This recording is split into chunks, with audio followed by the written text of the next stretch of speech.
BMC को अब तक लगभग 85 ऐसे प्रपोजल प्राप्त हुए हैं जिसमें living will, passive euthanasia, right to die, अलग अलग माध्यम इसे कहा जाता है कि कहीं ना कहीं अगर आदमी बहुत ज़्यादा बीमार हो जाता है या उसका ऐसा एक्सीडेंट हो जाता है जिससे वो रिकवर नहीं हो पा रहा है तो उसके आगे ट्रीटमेंट कर उसको जिंदा ना रखा जाए। ये विषय कई बार डिबेट और डिस्कशन का विषय भी बनता है। इस वक्त बीएमसी में शिवसेना के जो लीडर हैं वो हमारे साथ है अमेय घोले जी।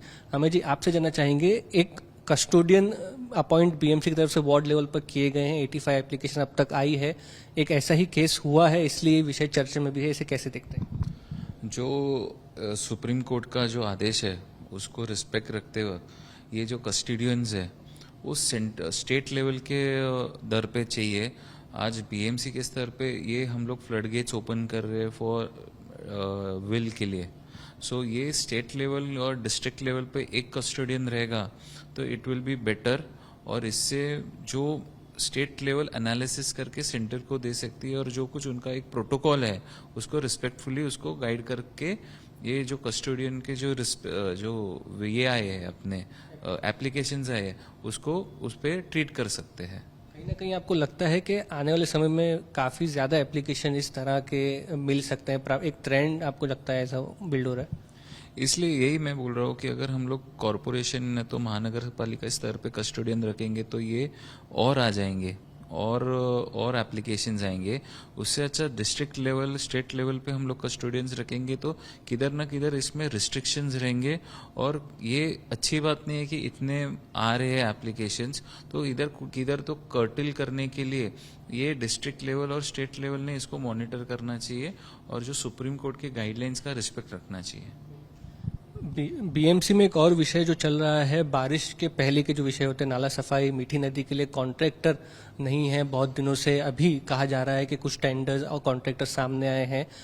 आने वाली महीने की शुरुआत तक सिर्फ 1% ही नाला सफाई हुई होगी बीएमसी में, इस मुंबई में, इस तरह की बात कही जा रही है, इसको कैसे देखते? नहीं, आज हमने स्टैंडिंग में पूरा प्रेजेंटेशन लिया कि कैसे नाले सफाई हो रही है, उसका प्रोग्रेस कैसे ट्रैक हो रहा है और कैसे हम लोग उसके ऊपर मॉनिटरिंग कर रहे हैं। और अभी उसमें एआई के एक टेक्नोलॉजी लाया कि जिससे डंपिंग, पिकअप, मीटर रीडिंग, ऐसे 4-5 पोजीशंस पे हम लोग फोटोग्राफी और वीडियोग्राफी कर रहे हैं। और उसके अलावा अगर वो नहीं होगा तो उनका बिल भी पास नहीं होगा। इतना ट्रांसपेरेंसी हम लोग अभी कर रहे हैं और उसका एक डिटेल प्रेजेंटेशन आज स्टैंडिंग कमेटी में हुआ।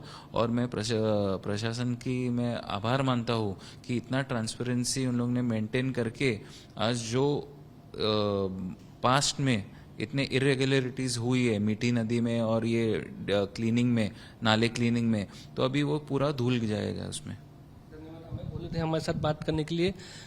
आप लिविंग विल का जो एक ट्रेंड है उसमें मुंबई में 85 एप्लीकेशन जो हैं वो प्राप्त हुए हैं। Medical health officers ward level पे कस्टोडियन इस चीज के बनाए गए। जो इन्फॉर्मेशन सामने आ रही है, मुंबई जुरिडिक्शन में तकरीबन 85 लोग हैं जिन्होंने लिविंग विल, पैसिव इन्वेस्टेसिया कह सकते हैं, जो ये कह रहे हैं कि अगर उनके साथ कोई बड़ा हादसा हो जाता है या ज्यादा बीमार हो जाते हैं तो ट्रीटमेंट रोक दी जाए।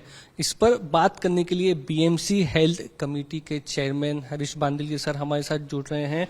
सर, जो विषय सामने है, क्योंकि सुप्रीम कोर्ट ने एक व्यक्ति के केस में ऑर्डर किया था और उसको ये यूथेनेसिया दिया गया है, तो बीएमसी जो डेटा कलेक्ट कर रही है जिसमें 85 चीजें सामने आई है, ऐसी विल लोगों ने दी है कि उनके साथ ट्रीटमेंट ना किया जाए, क्या इस पर जानकारी दे सकते हैं? 14 जनवरी 2023 को सुप्रीम कोर्ट ने एक आदेश जारी किया कि लिविंग विल के विषय में, और उसी के उपलक्ष्य में मुंबई महानगर पालिका में जो 24 वार्ड है, 24 वार्ड में जो एमओएच मतलब वैद्यकीय अधिकारी होते हैं उनको लिविंग विल दे सकते हैं आप, मतलब नोटराइज करके। तो ऐसे टोटल 85 लोगों ने लिविंग विल के लिए अभी तक एप्लीकेशन दिया गया है। लिविंग विल का मतलब क्या है? अभी तो फिलहाल सब वो अच्छे हैं, स्वस्थ है, लेकिन भविष्य में अगर उनको कुछ बीमारी होती है और वो बीमारी का उपचार कैसे किया जाए वो अगर समझ सकते हैं तो एक कमिटी गठित की जाएगी और वो कमिटी निर्णय लेगी कि उसको इच्छा मरण दे सकते हैं या नहीं दे सकते हैं। और कहीं ना कहीं आप कह सकते हैं कि पोर्टल या ऐप का भी काम राज्य सरकार के स्तर पर इस पूरी डिजिटाइज करने की प्रोसेस को शुरू। हाँ, ये पोर्टल मतलब डिजिटल है, वो करने की प्रोसेस चालू है, क्योंकि आप ऑनलाइन भी लिविंग विल के लिए एप्लीकेशन दे सकते हैं। और ये पूरा एसओपी मतलब महाराष्ट्र शासन और केंद्र सरकार एक नेशनल एसओपी बनाने का तैयारी चालू है। कहीं ना कहीं आपने जब से कारोबार संभाला है बीएमसी के हॉस्पिटल्स, ये भी एक मुद्दा है। स्टैंडिंग कमेटी की मीटिंग में हमने देखा कि सिक्योरिटी को बढ़ाने का बीएमसी के हॉस्पिटल्स में भी प्रपोजल था, उसके बारे में कुछ जानकारी अगर। कैसे है कि ऑफ कोर्स बीएमसी का सिक्योरिटी बढ़ाना चाहिए, लेकिन सिक्योरिटी के साथ में वो प्रॉपर सिक्योरिटी जो कर रहे हैं वो भी प्रॉपर होने चाहिए। ये भी अपने आप में बहुत बड़ी बात है। और आने वाले समय में किसी तरह की सरप्राइज विजिट बीएमसी हॉस्पिटल में आपकी तरफ से देखे जाए? आपके जानकारी के लिए बता रहा हूँ, इतने सालों से जो मुझे जानकारी मिली कि कल पहली बार जो हेल्थ कमेटी की मीटिंग हुई उसमें हमने ये रखा था, प्रेजेंटेशन रखा था कि सब हमारे जो हॉस्पिटल है बीएमसी के वो क्या काम करते हैं, और ये पहली बार ऐसा हुआ है। एक अच्छा पहल किया है और मुंबईकर निरोगी रहे इसके लिए हम कार्यतत्पर रहेंगे। सर, आप कह सकते हैं कि पैसिव इन्वेस्टिया एक ये जो बात निकल के सामने आई है कि मुंबई में 85 एप्लीकेशन हुए हैं, जैसे कि बताया गया हेल्थ कमेटी तरफ से कभी फैसला लेने की जरूरत आती है तो एक कमेटी फॉर्म जो की जाएगी वो इस पर फैसला लेगी। कैमरा पर्सन साई प्रसाद पाटिल के साथ मुस्तफा शेख, आज तक।